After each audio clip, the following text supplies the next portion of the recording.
This is episode number 144 of the Guns Magazine podcast.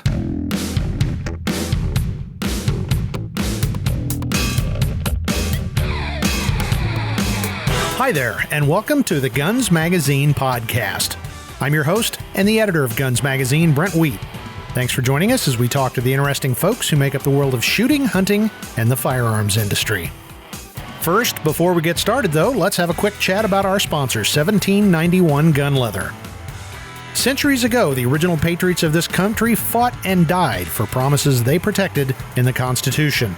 Chief among those promises was the right to bear arms.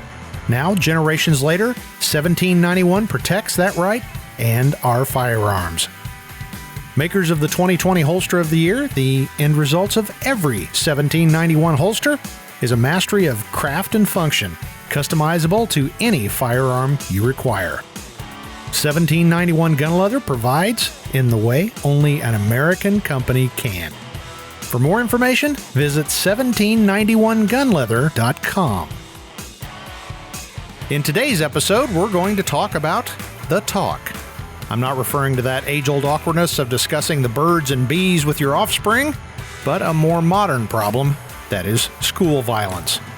And this isn't just for parents either, because grandparents, aunts, uncles, and other family members might just find themselves also being asked about this topic. My guest today is Ashley McGee. She's a mom and prepared American who has had the talk with her daughter.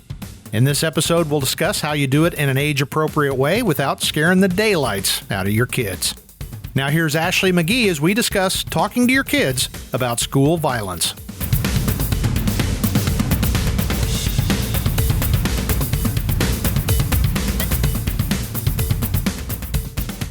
Well, good afternoon, Ashley. Hello. Good afternoon. Thanks for joining us here on the Guns Magazine podcast. And you kind of didn't have a choice. You work with us here at FMG Publications. You are the digital content and marketing director, and we work together daily. And you do lots of great and cool things on our digital side and a lot of marketing stuff behind the scenes. But beyond that, you are a parent, and you suggested something when we were talking last week. And, I got to admit, when you suggested this topic, I thought, I don't know if that's really in the wheelhouse of our audience. And the very next day, I was talking to my own grandkids, and they were, hey, what's going on? And I'm worried and scared about school shootings. And I thought, man, we used to worry about having the talk about the birds and the bees, and now we got to worry about the talk of school shootings. So your suggestion was timely, and we are going to talk about having the talk with your kids about school safety. So I assume this has cropped up in your own home, right? It has, just as recently as the end of last school year following the Uvalde shooting. And I have two school-age children. I have a 7-year-old daughter who's going into the second grade.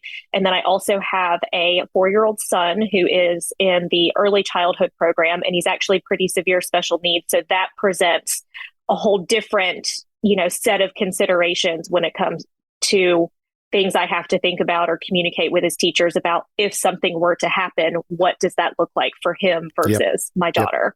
Yep. Absolutely. Well, in my case, the granddaughter was she's going into third grade, and they've drummed it into their heads so much, and that in the media, and I'm sure they talk among their friends, that she was actually afraid she'd go to school, and at some point during the school year, somebody'd come in and kill a bunch of kids. And it blew me away that is truly a concern when you're 8 years old, but I guess that's the world we live in. But we thought we'd have this talk because you've had experience talking to your kids about it. And we were talking beforehand that this is also something, even if you're not a parent, maybe you're a grandparent or an aunt or an uncle, and you've got pickup duty or take to soccer practice or scouting or whatever. And these questions may come up. And if they haven't, maybe they do need to come up. So, like I said, having the talk now is a whole different thing. And I mean, it's not super comfortable for you as a parent, is it? No, not at all. And I think probably one of the things that I hear the most from the previous generation is, you hear the talks of my generation being snowflakes or crunchy or granola or all these other things because of, the way that we sort of handle different situations differently than our parents or our grandparents would have. And it's making kids soft and all these things. But I think what we have to realize is that there's so many more things that parents in 2022 are having to consider that those before us didn't. So, Right. when you were raising kids, you weren't having to worry about social media, No kidding. just for one example. So, the whole, how did we ever survive? Or when we were kids, we did this and it's a miracle we're all still alive. Well, there's just so many more things that parents now have to worry about and, think about now. So how do you start out having this kind of discussion with, say, your elementary school kids that they don't even really understand what it is? They just know that they've seen or heard or been told that bad people with guns might come and kill them. How do you even approach that without scaring the holy moly out of your kids? I think the scary part for kids, and at least for my daughter, when we first had this conversation, would have been had it not come from me and had she been blindsided by it. Mm-hmm. So I think in this situation, especially, but, it applies to other situations as well. Even just the regular talk, the birds and the bees, anytime you can give them the information and answer any questions they have, versus them hearing about it from someone else or from the TV or from the news, you're going to be better off being able to control that narrative. And I think a lot of times, especially for the younger elementary kids, folks assume that kids aren't ready for it or kids don't know about it yet. Right. But you would be shocked at, how much they're listening, how much they're taking in, and internalizing. And I just think we, in a lot of cases, don't give our kids enough credit as far as what they're able to handle and process if we just allow them the opportunity. So how did your own daughter, when you started having this conversation, how did she react to it? She was a little nonchalant about it. I think she was kind of thrown off and thought it was a little weird that out of the blue on the way to school one morning, mom's talking about this. But, it's a little bit different in my house because my daughter has been around guns. My husband and I both hunt. And of course, I work in the firearms industry, so guns are not an anomaly to her. She actually has a healthy fear and respect of them. She doesn't like how loud they are. So, I'm not too worried about her picking up and handling one because she doesn't like the sound of it. So she kind of tends to stay away from them. But, taking her to school that day, the morning after the Uvalde shooting, I was faced with a decision that parents across the country were faced with of, what do I say? Do I say anything? How much is too much? Or, do I just kind of hope this goes away and they don't ever ask or bring it up? And again, I made that choice to address it head on and not wait for her to ask questions or not wait for her to come home from school and say, Miss So-and-so said that blah, blah, blah, blah, blah. Or at school today, we pretended like there was a bad guy and we hid in the corner and turned off the lights. So I just wanted to have that conversation. So if those things were to happen at school that day, or she were to hear other kids talk about it who maybe had older siblings or watched the news or something, that she wasn't blindsided and scared. So that was kind of my approach. So when you're having this kind of discussion, you got to make it age appropriate. How did you handle it with your 7-year-old daughter? I just told her that, how we use guns for hunting and kill animals with them. Like, she's well aware of that. She sat with us to hunt before, so she knows what a gun can do. So, I just told her, hey, when you go to school today, you may hear some other kids or maybe some adult or your teacher talk about something that happened yesterday. And I said, so I just want you to know you can come to me and ask any questions. I'm here, so don't be scared to come to me about it. I said, but there was a bad guy who had a gun and he went to a school and he hurt and killed some people. So, and she was like, okay. Okay, sure, whatever. Oh, okay. Looking at her reactions later on, and you said she even brought it up recently, I mean, is fear or curiosity, or where does that balance out with her? So with her, she's, that was almost the end of the conversation. There wasn't much else to it after that. She didn't have any follow-up questions. I didn't want to press and say more than I had to. Right. and whether or not she was even listening at that point, I wasn't even entirely sure. It was, 6:30 in the morning and she was half awake. The age-old parent question. Yeah, but it was interesting. That was at the very end of May. It was like the last week of the school year. And then fast forward just a week or two ago, she was doing a gymnastics camp with another little friend of hers. I told the other little girl's parents, I will do drop off in the morning if you guys will pick the girls up. That way we can trade off and kind of share in that responsibility. And the other girl's dad brought my daughter home, and he said, hey, by the way, she said something kind of weird in the car on the way home. Just wanted to make sure you guys knew. He said, we were talking about going back to school. And she said, did you know that there was a bad guy with a gun that shot some kids? And he's like, and it kind of came out of left field. And, and at first my instinct was to apologize because I didn't know if he had had that conversation with his daughter yet. And Right. She was in the car. So I was like, oh, I'm so sorry if that opened up a can of worms, if you guys haven't talked about that or aren't ready to.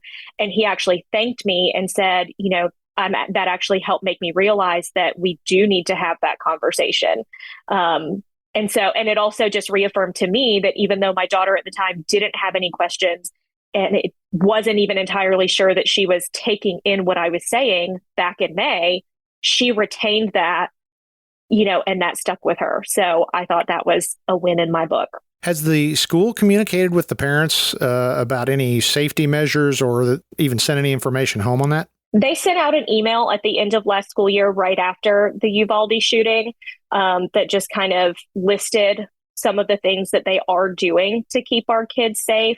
I think there's a fine line that, they're put in a tough position because they need to communicate information to reassure parents that they're doing what needs to be done to protect kids without giving away too much information. Because one of the things that I thought was interesting is now you have an entire generation of kids that are turning into adults that have gone through these active shooter drills their entire education careers, that know exactly how these things are handled. So when you have these 18, 19, even 22-year-old shooters that are going into these buildings, they know exactly what the response is because they did these drills multiple times a school year, every year throughout their entire education. So, I think there is a balance of communicating, enough, but not too much where it compromises their plans. Right. So have you talked with your daughter about if this happens, you should do this, or has that come up yet? We have talked about things like the importance of being super, super quiet, because I don't know the extent to how true this is, but I have heard, especially with younger kids, they will use the analogy of hide and seek when doing these drills.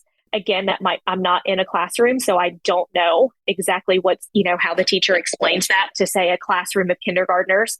But I imagine that's an analogy that would work for them because every kindergartner knows what hide and seek is. But for me, I wanted her to know that it's not a game. Right. I want her to understand the severity of it. It's not you're playing hide and seek at home and you're in the closet and someone finds you because you can't stop giggling.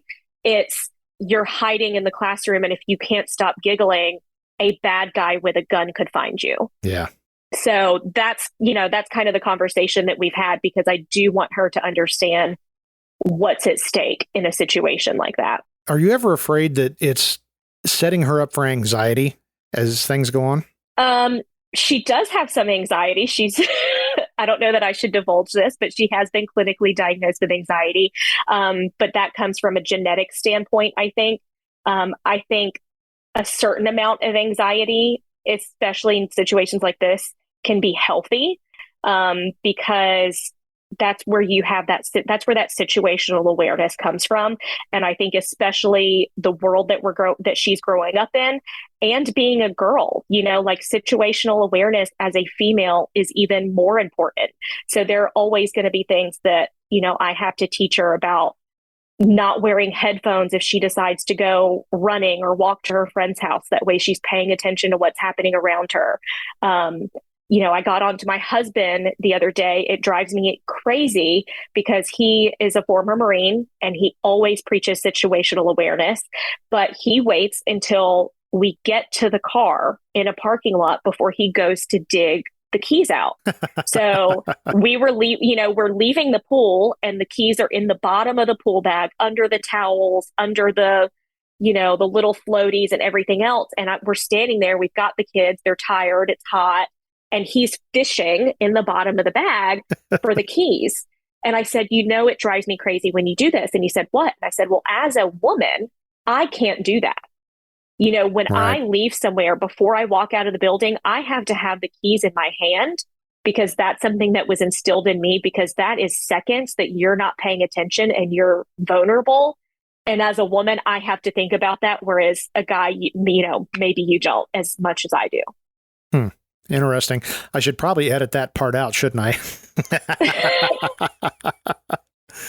No, I wouldn't have thought of that. I raised a girl, and I guess I was a police officer at that point, so she probably got more of an education than she actually needed, but she stayed safe. But in your interaction with other parents, do you think overall we're doing a decent job of talking to kids, or is it kind of like the birds and the bees talk, that it is so uncomfortable sometimes, especially for folks that don't like to talk about that kind of stuff? Do you think we're doing a good job of getting our kids prepared for this new modern world that's frankly pretty awful, but it's the way it is? In short, no, I don't think we're doing enough. I think we're doing our kids a disservice again by thinking they're not capable of handling this information. And I think similar with the birds and the bees, especially where I live, I'm in the Southeast, and there are just conversations that are still deemed, impolite or improper, that you just don't have, and you tiptoe around and you brush it under the rug because Right. it's uncomfortable. But again, like, you're not doing anyone any good by not having these conversations. Yeah. Now, when you were talking to your daughter, did you try to maybe put a little, statistical background or overall risk analysis to this, and help her understand that this is about like getting struck by lightning, and, we still go outside and not worrying about lightning? Well, she's terrified of lightning, so I would have to find a different analogy. Yeah. But no, we haven't gotten that far. She's, like I said, she's just now going into the second grade. So, I'm sure that will come where I have to provide a little bit more context, and the conversations will develop as she gets older and we continue to have them. But for right now, I've just kind of planted that seed and, laid the foundation. Yeah. Talk briefly about your son, who you said is special needs. I have two granddaughters who are similar. Some of the things that you were talking about in this kind of situation, it's hard enough for a kid without challenges. Then you put a kid that's got, special needs. How do you even begin to deal with that? Or I'm kind of at a loss myself. I never thought about it. Yeah, I don't have a good answer to that, because that was probably the scariest part of Uvalde for me. I think that was really the first big mass school shooting since he had been in school. Mm-hmm. And it didn't occur to me how different that would be for him, because he is nonverbal. He has an intellectual disability. And, if they're trying to tell him to be quiet and hide, yeah, it's not going to work. He's not going to understand that. And then I also thought about kids who maybe have physical disabilities and what that looks like in a classroom like that. If you might have a kid in a wheelchair or something like that, the teachers and the adults in the building that are responsible for getting those kids to safety. And it's not just my son, but multiply that by every child who has, different needs of varying abilities. How do you execute that? And how do you prioritize that? So, those are some questions that I have that I'm actually, I plan to talk to my son's teacher, because I don't know how they handle that in his classroom, where there are 8 or 10 little kids just like him that, again, may not be able to comprehend directions or the importance of being quiet. So although he was in the car when we had that conversation with my daughter, he didn't really hear any of that, or, he heard it, but he didn't understand what I was saying. Right. What a challenge. Well, in the time we've got left, you have the bully pulpit going out around the globe. What do you tell parents, your friends, when this topic comes up? What would you tell folks when it comes to dealing with your kids and going back to school and discussing this ugliness that is afflicting our society? I think the focus, of course, we need to have these conversations about the possibilities of school shootings and what to do and, just be really honest and transparent with our kids. But I think just having right now is the perfect time to have conversations about safety in general and what not to do and what to do and situational awareness. Again, I keep harping on that, but parents and grandparents and teachers just being aware of the information that they're sharing and the risk and vulnerability that they're possibly introducing without realizing.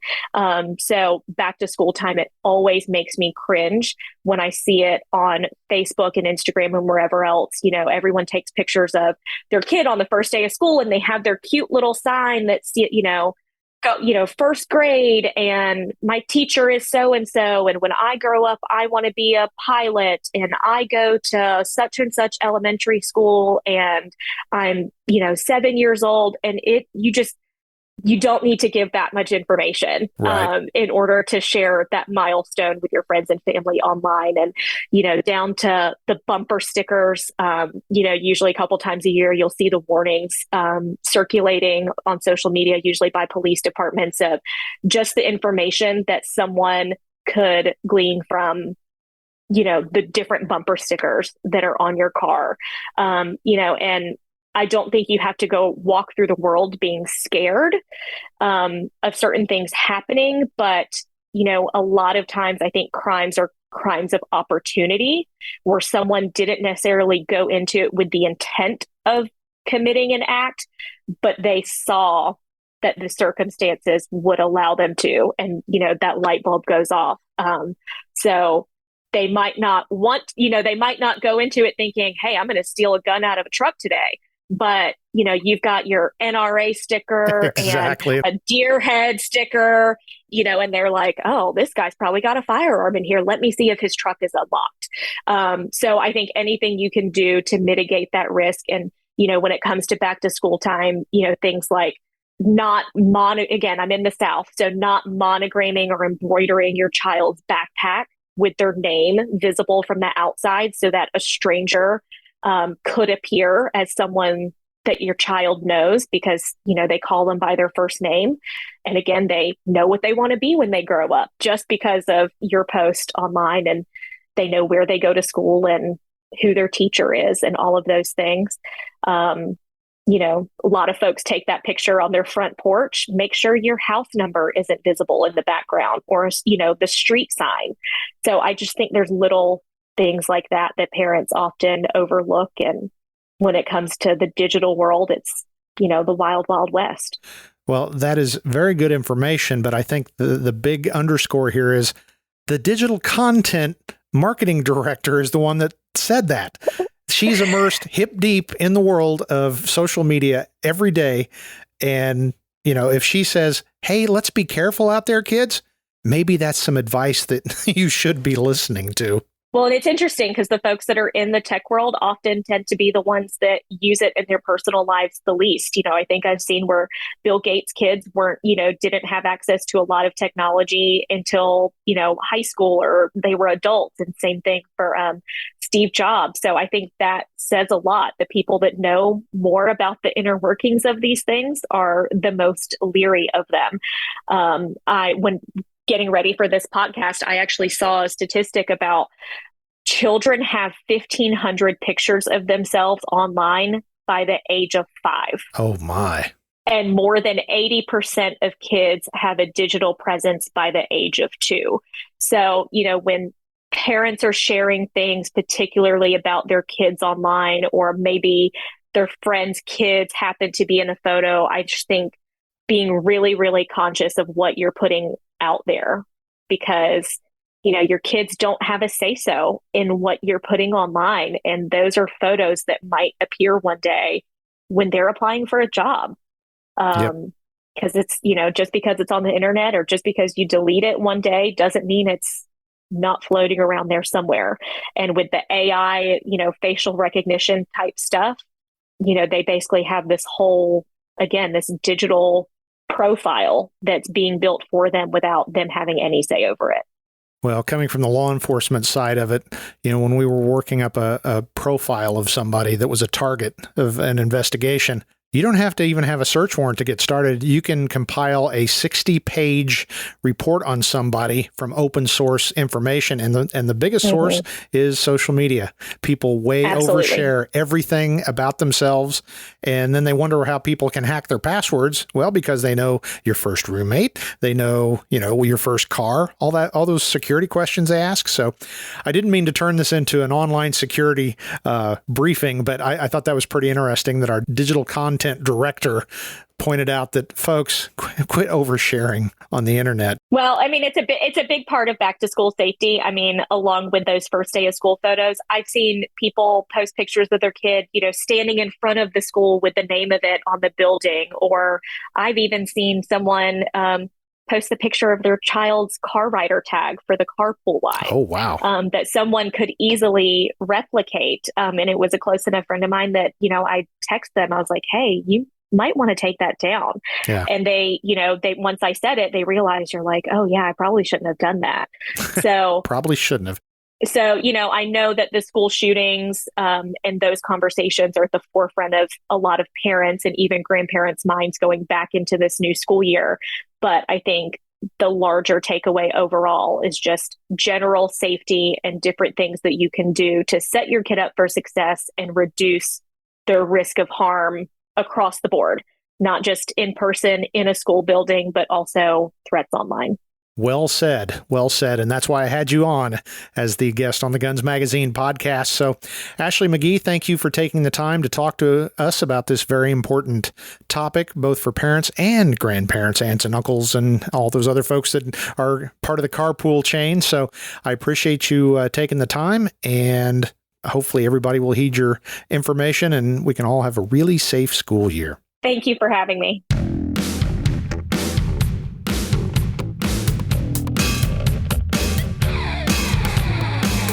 I hope my talk with Ashley McGee gave you some ideas and guidelines for talking to your kids about school violence. I can't help you with the other talk. And with that, I'd like to thank you for listening to the Guns Magazine podcast. Guns Magazine was first on the newsstand, and today we're bringing you the most interesting chats in the gun world. If you've got questions or comments about the show, please email me. That's editor@gunsmagazine.com. Make sure you subscribe to us on your favorite podcast directory, YouTube, and of course you can always listen at gunsmagazine.com. And while you're online, please don't forget to check out our great sister publications, American Handgunner Magazine at americanhandgunner.com, americancop.com, and our numerous special editions available for sale on our websites. Most of all, while you're online, I would really appreciate it if you'd share a favorite episode or some kind words on your own social media. Well, that's it for this episode of the Guns Magazine podcast. For the entire staff at FMG Publications, I'm Guns Magazine editor Brent Wheat. Now get out there and get shooting.